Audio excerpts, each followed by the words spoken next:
My name is Margaret Collins, and I'm 68 years old. The day my husband, Henry, passed away, it rained for an entire week, a gray, heavy rain, as if the sky itself was mourning. Yet no storm could ever weigh as much as the moment I sat in attorney Clara Monroe's office, listening to the reading of Henry's will. Clara opened a thick file, her voice steady and professional, not a trace of emotion. To my eldest son, Ethan Collins, I leave the entire Collins & Stone construction company, valued at approximately $15 million. I looked at Ethan. He smiled like he'd just won the lottery.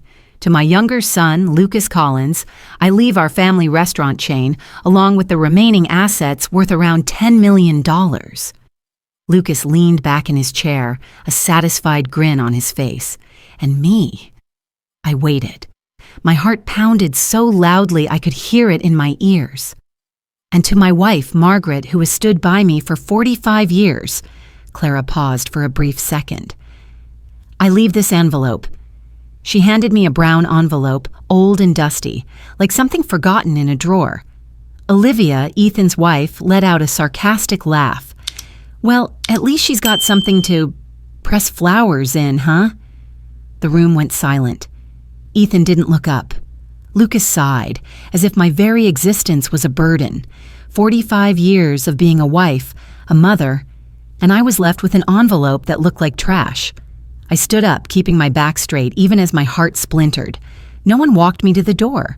No one asked if I was all right. If you believe every mother deserves respect, hit subscribe to this channel. Here we share stories of family, forgiveness, and the strength of women who dare to rise after being broken. I left the building with that envelope in my hand. The rain slapped against my face, cold, but not as cold as people's hearts. On the way home, I couldn't remember whether the traffic lights were red or green. All I saw were my trembling hands clutching the only inheritance Henry had left me. The envelope was so light, I almost thought there was nothing inside. Maybe, I told myself, it's just a silly letter, or a goodbye note. I arrived home at the mansion where I had lived my entire life. The walls were silent. Henry's favorite chair sat empty. I placed the envelope on the table and stared at it for a long time. Under the warm yellow light, the old paper looked mottled, like my own skin, wrinkled, weary, and forgotten. Images flooded my mind. The nights I stayed up with Henry, watching him calculate expenses. The years I raised our 2 sons alone, selling my mother's wedding ring so he could start his company. The cold mornings when I woke early to make his coffee, waiting for him to return from the construction site. And now, all those years, all that love, compressed into a single dusty envelope. I sat for hours listening to the rain tapping against the window. Maybe, if I didn't open it, I could still imagine that Henry hadn't betrayed me. But curiosity, or was it despair, won. I picked up the envelope and gently peeled away the brittle glue. A single sheet of paper fell out, light as a breath. Henry's familiar handwriting appeared before my eyes. My hands trembled as I read the first line, and everything inside me stopped. I sat motionless in the old armchair, the paper trembling in my hand as if it had a soul of its own. Henry's handwriting choked me up. It carried me back to a time I thought I had forgotten. The years that began with nothing but love, faith, and a simple dream to build an honest life with our own hands. When Henry and I got married, we had nothing but a tiny rented room on the outskirts of Chicago, barely bigger than a matchbox. Henry worked as a construction laborer and I was a cashier at a small grocery store. In the evenings, he'd come home late, his hands still covered in cement dust. I would make him a cup of black coffee and he would talk about his dream of owning his own construction company someday.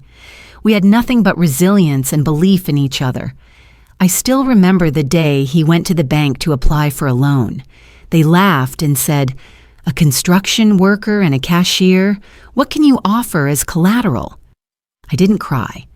I quietly took off the wedding ring my mother had left me and sold it so Henry could make his first deposit. That was the first time I understood that loving someone isn't just about sharing happiness, it's about sharing risk. In the following years, Henry worked tirelessly. He would be away on job sites for months at a time while I stayed home with our two small boys, Ethan and Lucas. I learned to do everything: change light bulbs, fix leaky pipes, manage accounts, and still help the kids with their homework. When Henry called, he always said, "We're almost there. Just hold on a little longer." And I believed him.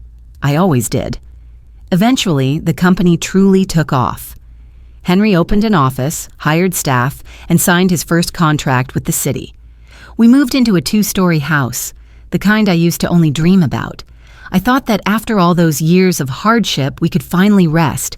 However, it turned out that when the money arrived, everything else began to change as well. Ethan, our eldest son, was only 21, but already wanted a luxury car in his own house. Lucas dropped out of college, saying that school didn't teach people how to get rich. I watched my sons and tried to teach them decency and humility, but my words seemed to pass through them like the wind. Henry always defended them. "They're young, don't be so hard on them." I stayed silent, not wanting to argue, but deep down, I knew they were growing up differently from how we once lived. As the years passed, Henry became increasingly busy. Sometimes he didn't have a single dinner at home all week. He talked about partners, projects, and profits. I listened, nodded, made coffee, and cleared the table. It was as if I had become a familiar shadow, unnoticed, yet always expected to be there. Still, I believed that when we grew old, he would take my hand and say, "Don't worry. I've made sure you'll never suffer." That belief was what made the shock in the lawyer's office this morning unbearable. I couldn't understand how the man who once promised to love me forever could leave me with nothing but a dusty envelope. After 45 years, how could the only thing left for me be emptiness? I looked down at the paper again, my hands trembling slightly. If Henry truly left me something in this envelope, it probably wasn't money. Perhaps it was a message, a final message I hadn't yet found the courage to read to the end. But then I took a deep breath and wiped away my tears. I knew that whatever was inside, it would change everything, and I needed to know. That night, the house was wrapped in a terrifying silence. The old clock in the living room kept ticking. Tick-tock, as if reminding me that time still moved on, even when the heart refused to. On the table, the brown envelope lay still, as though waiting for me to gather the courage to touch it. I'd been staring at it for hours.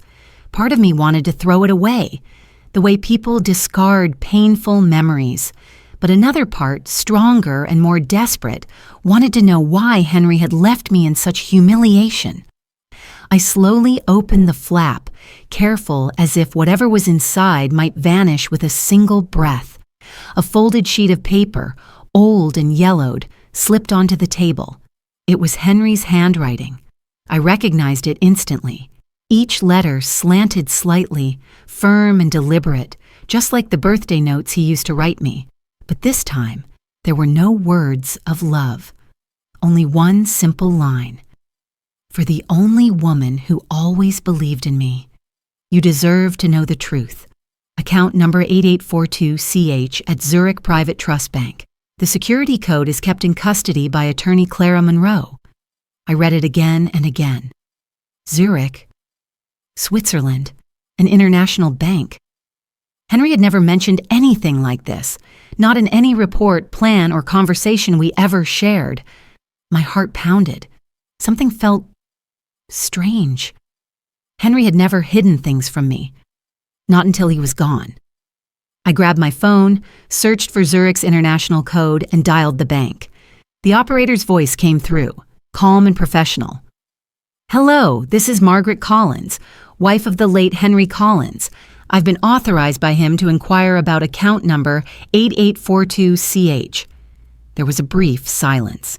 Then the woman said, "Mrs. Collins, to proceed, will need the security code provided to the legal beneficiary." I froze. The security code. Henry had mentioned it in the note. It was kept with Clara Monroe, the very lawyer who read the will this morning. I was about to hang up when the woman continued. If you are indeed the authorized beneficiary, we can send formal confirmation to your attorney. May I have her name and office address? I gave her Clara's information. The woman verified it, her tone lowering slightly before saying, according to our records, the sole beneficiary is Mrs. Margaret Collins. The current account balance is $90 million US. I went numb.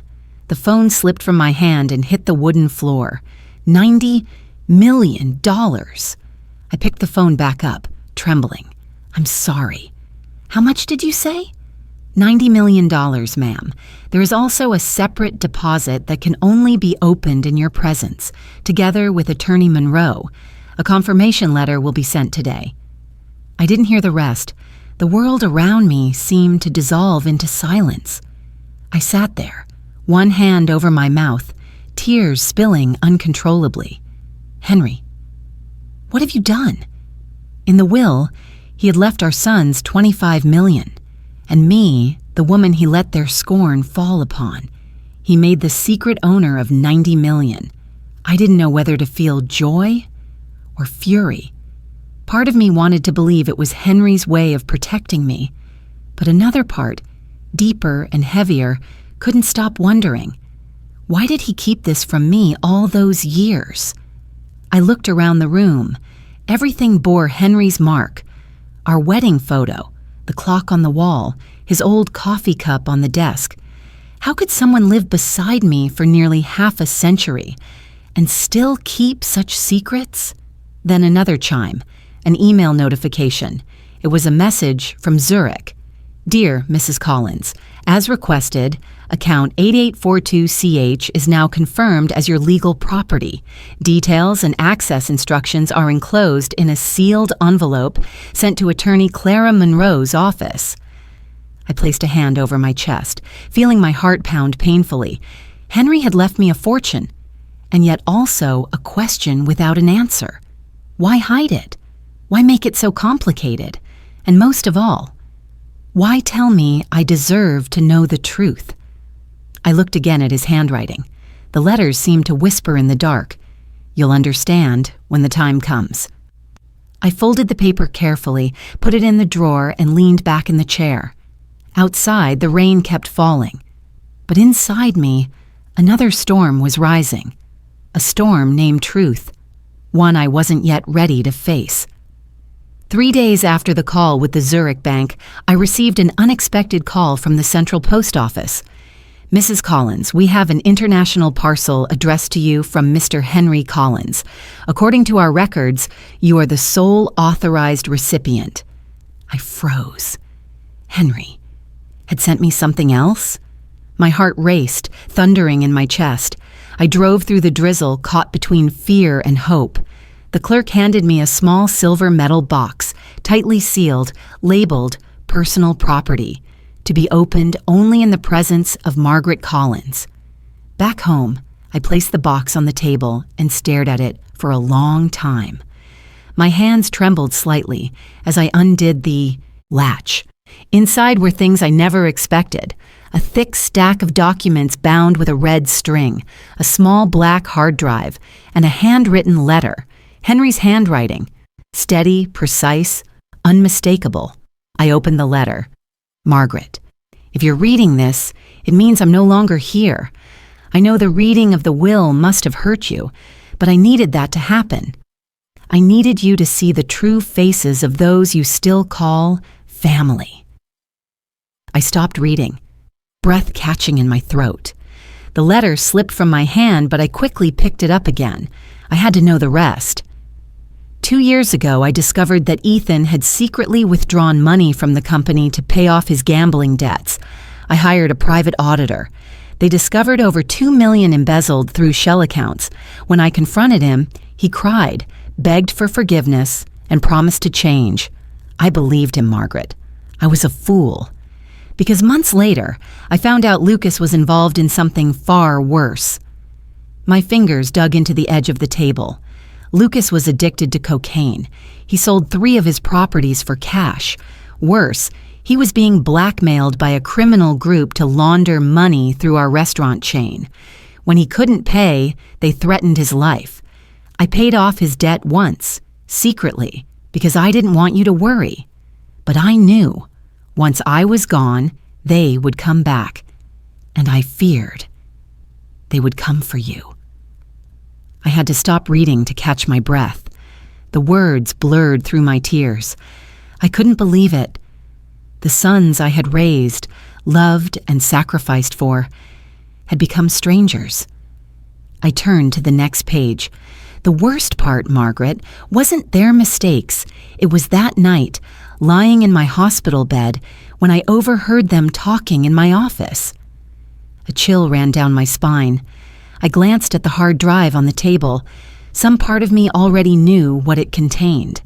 I heard Ethan tell Lucas, "When the old man dies, make sure we deal with Mom before she claims control." Then Olivia, our daughter-in-law, suggested hiring a lawyer to declare you mentally unfit. They planned to place you in Evergreen Haven retirement home, the one they already put a deposit on. I covered my mouth to stop a cry. Evergreen Haven, I knew that place. A luxury home where the elderly were cared for until they quietly disappeared from their families' lives. Henry's following words made my hands shake. I recorded that conversation. It's on the hard drive. I hired detectives who gathered evidence of everything they'd done in my final 2 years. Once I knew the full truth, I created a secret parent company, Collins Holding, and transferred all corporate shares into it under your name as the sole legal owner. The inheritance they think they're fighting over, the $25 million, was just a facade, a decoy I left for them to see. Tears streamed down my face. Henry, the man I thought had abandoned me, had been protecting me all along, playing a silent game of chess in the shadows. I knew I didn't have much time. The cancer was eating away at me. But every day I saw you caring for me, I had one more reason to finish what I started. When I was gone, I didn't want you to be a woman in need of protection.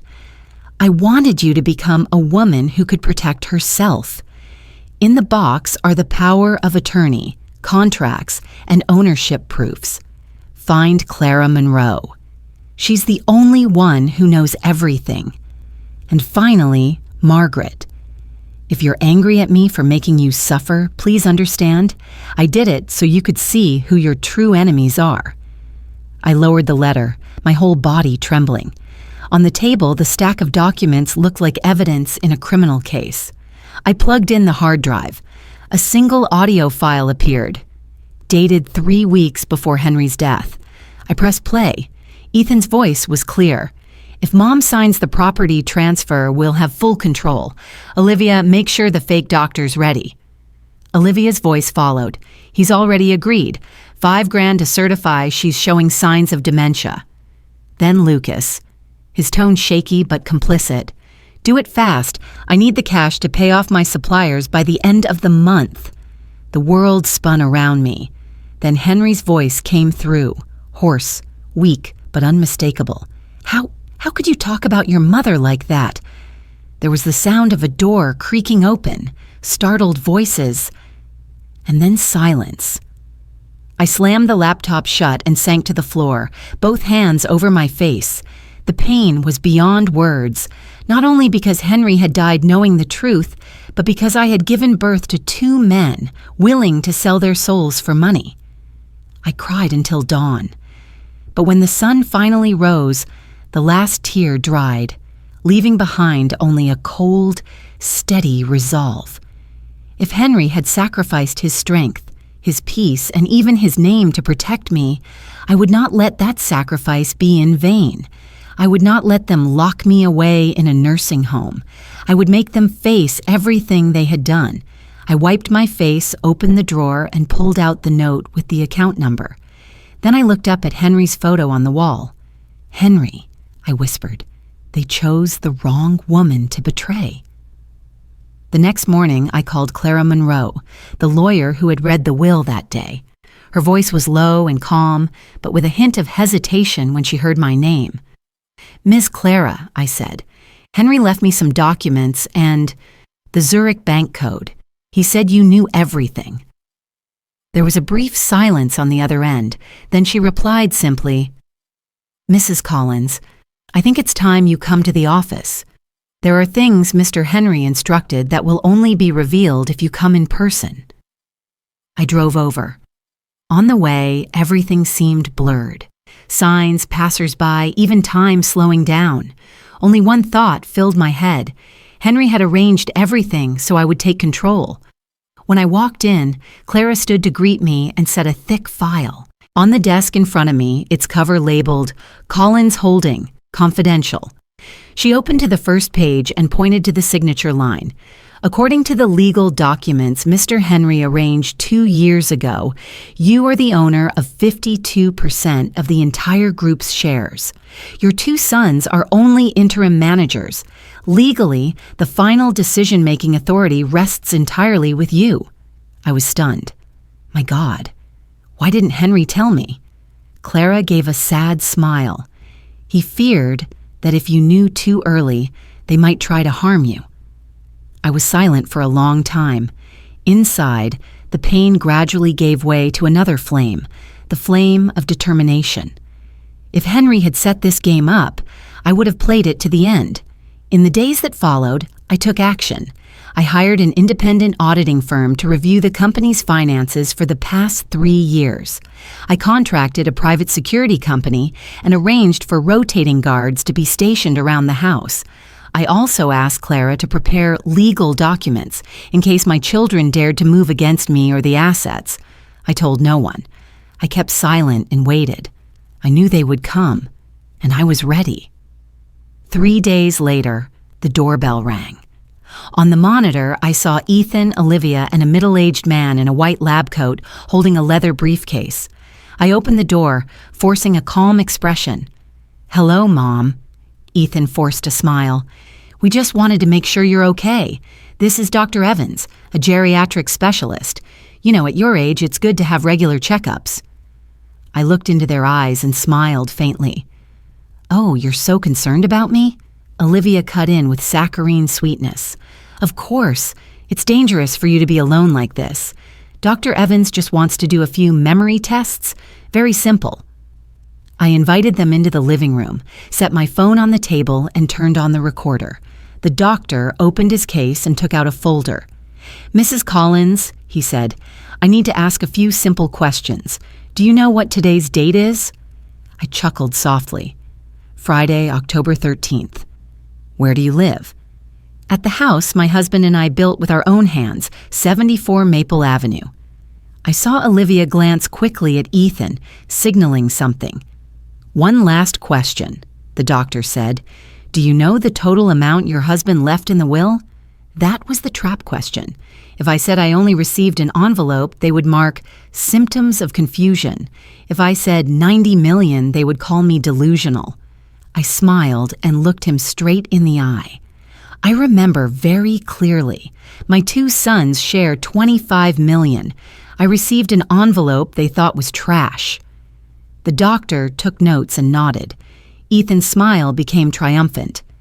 "Mrs. Collins," he said, "in my assessment, you would benefit from resting a few days in an appropriate medical facility. We have an excellent place, Evergreen Haven." I froze. That name. The very place they had planned to lock me away. I stood slowly, my gaze as cold as ice. "Dr. Evans, are you really a doctor?" He fumbled. "Oh, of course, ma'am." I picked up my phone, switched the recorder to loud, and spoke clearly. "I want to record this as evidence. My son, Ethan Collins, my daughter-in-law, Olivia Collins, and a man claiming to be a doctor are attempting to coerce me into signing papers declaring me legally incompetent." Ethan stepped forward, his voice sharp. "Mom, don't make a fuss. You need help." I took a step back and hit the video button. "Help? How? By putting me in Evergreen Haven and stealing all my assets?" Olivia went pale. "Mom, you're misunderstanding." I cut her off. "Misunderstanding? Then what was the $5,000 he received from you for? The room fell silent. What did you say? The doctor stammered. I opened my phone and showed a photo, taken from the documents Henry left behind, of the doctor taking an envelope of cash from Ethan. He went white, dropping his briefcase. I was only hired to sign some papers. I didn't know it was illegal. Ethan froze. Olivia started to cry. I looked at each of them, my voice low but firm. Have you forgotten who I am? I am not some old doll for you to dispose of. I sold my mother's wedding ring so your father could start this company. Every brick and every ledger entry. And I still have enough sense to protect what your father left behind.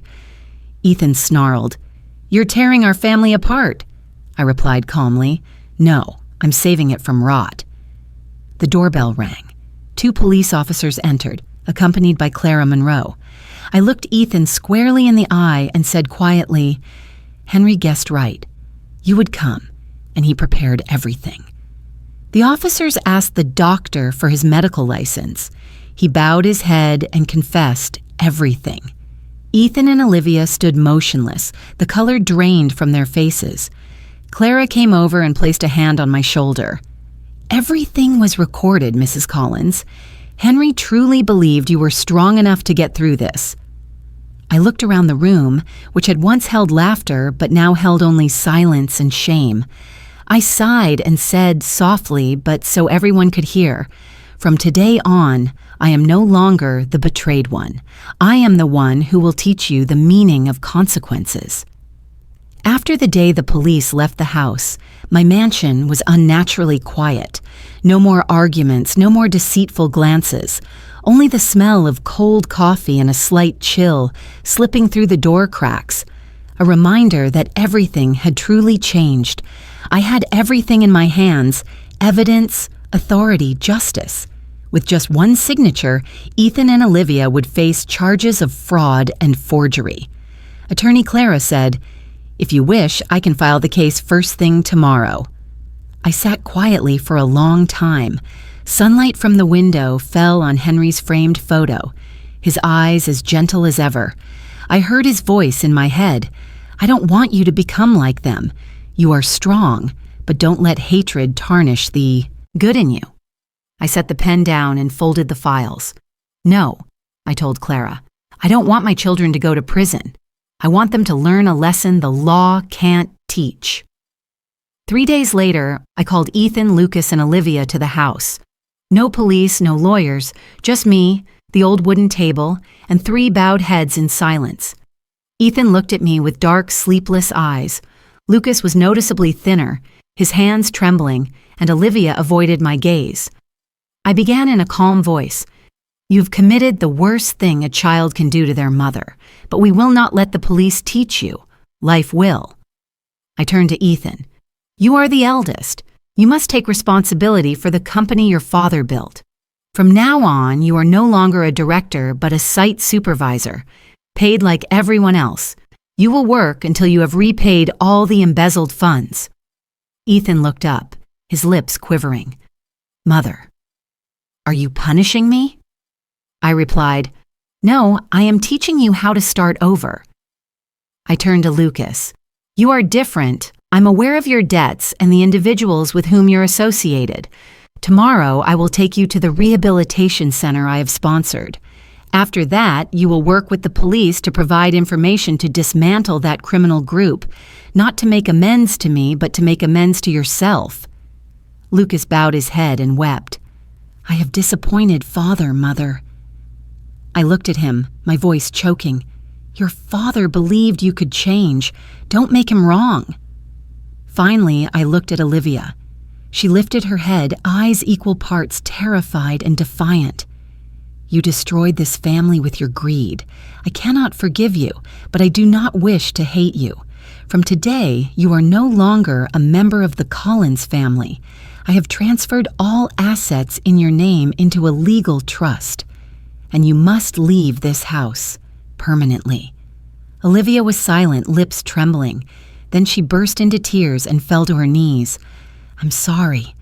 I was just afraid of being poor. I didn't want to live like before. I sighed softly. Ambition is not wrong, Olivia, but losing your humanity to get it is. You can find yourself again, just not here, not in this house. No one said anything more, only the sound of sobs and wind slipping through the curtains. I looked at the three of them, feeling both heavy and relieved in my chest. "Do you know?" I said, voice low but clear. "Money can buy a house, but it can never buy a home. A family is built on trust, and when trust is gone, no amount of money can rebuild it." I stood, walked to the door, and turned my back. "Go home. I need to be alone." Ethan bowed his head. Lucas helped Olivia out. Before they left, Ethan turned back, voice hoarse. "I'm sorry, Mother. I promised to change." The door closed. I sat down in my chair and looked out at the garden. It began to drizzle, as if Henry were somewhere, quietly watching over me. I didn't know if they would truly change, but for the first time in months, I felt at peace. Not because I had won, but because I had chosen not to let hatred win me. A year has passed since the day I opened that old envelope. Everything in my life, from the wounds to my silvered hairs, had changed. But the most significant change was not outward. It was within me. I, Margaret Collins, once seen as the dutiful wife and the betrayed old mother, am now the chairwoman of Collins Group, the company Henry and I built together from nothing. I no longer stand at the kitchen table making coffee while others make the decisions. I make the decisions. Every morning I walk into the boardroom with my silver hair tied neatly, wearing a simple gray suit and the pearl pin Henry gave me at the start of our marriage. Those who once dismissed me as the boss's wife now call me Mrs. Collins, the woman who saved the company. After stabilizing the company, I established the Golden Years Foundation, known as the Golden Years, an organization to support older women abandoned by family, whose assets were stolen by their children, or simply women who spent their lives caring for others and forgot to care for themselves. Whenever I enter the foundation's office, where silver-haired women learn computer skills and laugh over cups of tea, I remember myself a year ago, lonely, hurt, sitting under a lamp reading my husband's letter at night. I realized Henry was right. That envelope didn't just contain secrets and money, it also contained a threat. It contained an awakening. Ethan now works at the construction company, not in the office but out on the site. He wakes at 5 a.m., puts on a hard hat and work boots, sweat beading on his brow. Whenever he sees me at the company, he merely nods. No excuses, no demands. One lunchtime, I saw Ethan eating with the crew in the break area. He smiled and shared his boxed lunch with a younger worker, and I knew that was the first time I saw my son truly humble. Lucas is at the rehabilitation center I funded. He helps others recovering from addiction, those who once were as lost as he was. At one meeting, he said, "Mom, when I talk to them, I see myself. And for the first time, I don't feel ashamed. I feel grateful that you didn't abandon me." I said nothing, only took his hand. No more words were needed. Forgiveness is not forgetting. Forgiveness is choosing to believe someone can be better. The official launch of the Golden Years Foundation was held in the grand ballroom of the Metropolitan Hotel. Warm lights filled the room, reflecting off photos of the women helped by the foundation, their smiles bright, their strength evident. Many guests attended, business people, philanthropists, and those who had once thought, "Mrs. Collins is just an old housewife." Today they sat quietly, watching the woman they had underestimated, standing on the stage, holding a microphone, eyes steady with confidence. I began my speech. A year ago, I was a 69-year-old widow left, with a dusty envelope. But it turned out that envelope was not an ending. It was the beginning of the most beautiful chapter of my life.